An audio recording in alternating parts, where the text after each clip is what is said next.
नोएडा और ग्रेटर नोएडा में लिफ्ट फंसने के मामले लगातार सामने आ रहे हैं। ताज़ा मामला सेक्टर 137 का है। सेक्टर 137 में मौजूद पारस टीरा सोसाइटी के अंदर लिफ्ट फंसी। तस्वीर में दिखाऊं सोसाइटी की, मेरे पीछे जो आप देख रहे हैं यही सोसाइटी है और इसके टावर नंबर 25 में एक लिफ्ट थी जो 8वें फ्लोर से नीचे की तरफ आ रही थी।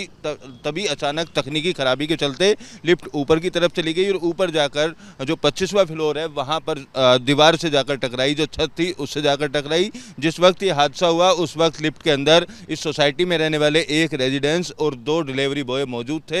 हालांकि इस हादसे में किसी को चोटें नहीं आई हैं, लेकिन लिफ्ट का इस सोसाइटी के अंदर अगर बात की जाए तो लगातार लिफ्ट फंसने के मामले सामने आ रहे हैं। इसी सोसाइटी के अंदर एक बुजुर्ग महिला की भी लिफ्ट के अंदर लिफ्ट अटकने से पिछले दिनों मौत हो गई थी। उस मामले में काफ़ी हंगामा देखने को मिला था। बावजूद उसके लिफ्ट का रखरखाव अभी भी पूरी तरीके से सुचारू यहाँ पर नहीं किया गया है। इस तरीके के हादसों में कमी लाने के लिए यूपी सरकार ने लिफ्ट एक्ट कानून को भी पास किया है, हालांकि उसको भी इम्प्लीमेंट नहीं किया गया है। इस तरीके के हादसों की रोकथाम के लिए और लोगों को लिफ्ट से नुकसान ना पहुंचे इसीलिए इस कानून को बनाया गया है। लेकिन नोएडा और ग्रेटर नोएडा के इलाकों की बात की जाए तो आए दिन सोसाइटियों के अंदर लिफ्ट फंसने और लोगों को लिफ्ट के अंदर चोट लगने या तमाम तरीके के नुकसान होने की जो खबरें हैं वो लगातार सामने आती हैं। फिलहाल अब तीसरी बार इस सोसाइटी के अंदर जिस तरीके से मामला सामने आया, देखना होगा कि संबंधित विभाग जो प्राधिकरण है जिसकी जिम्मेदारी बनती है तमाम रखरखाव को लेकर वो किस तरीके की कार्रवाई करता है, क्योंकि आए दिन इसी तरीके के मामले लगातार सामने आ रहे हैं। नोएडा और ग्रेटर नोएडा में लिफ्ट फंसने के मामले लगातार सामने आ रहे हैं। ताज़ा मामला सेक्टर 137 का है। सेक्टर 137 में मौजूद पारस टीरा सोसाइटी के अंदर लिफ्ट फंसी। तस्वीर में दिखाऊं सोसाइटी की, मेरे पीछे जो आप देख रहे हैं यही सोसाइटी है और इसके टावर नंबर 25 में एक लिफ्ट थी जो 8वें फ्लोर से नीचे की तरफ आ रही थी।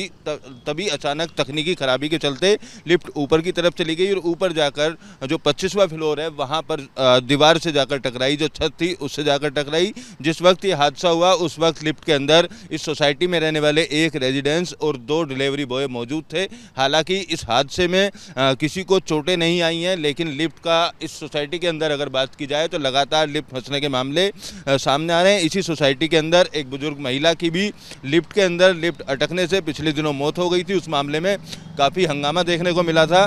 बावजूद उसके लिफ्ट का रखरखाव अभी भी पूरी तरीके से सुचारू यहाँ पर नहीं किया गया है। इस तरीके के हादसों में कमी लाने के लिए यूपी सरकार ने लिफ्ट एक्ट कानून को भी पास किया है, हालांकि उसको भी इम्प्लीमेंट नहीं किया गया है। इस तरीके के हादसों की रोकथाम के लिए और लोगों को लिफ्ट से नुकसान ना पहुंचे इसीलिए इस कानून को बनाया गया है। लेकिन नोएडा और ग्रेटर नोएडा के इलाकों की बात की जाए तो आए दिन सोसाइटियों के अंदर लिफ्ट फंसने और लोगों को लिफ्ट के अंदर चोट लगने या तमाम तरीके के नुकसान होने की जो खबरें हैं वो लगातार सामने आती हैं। फिलहाल अब तीसरी बार इस सोसाइटी के अंदर जिस तरीके से मामला सामने आया, देखना होगा कि संबंधित विभाग जो प्राधिकरण है जिसकी जिम्मेदारी बनती है तमाम रखरखाव को लेकर वो किस तरीके की कार्रवाई करता है, क्योंकि आए दिन इसी तरीके के मामले लगातार सामने आ रहे हैं।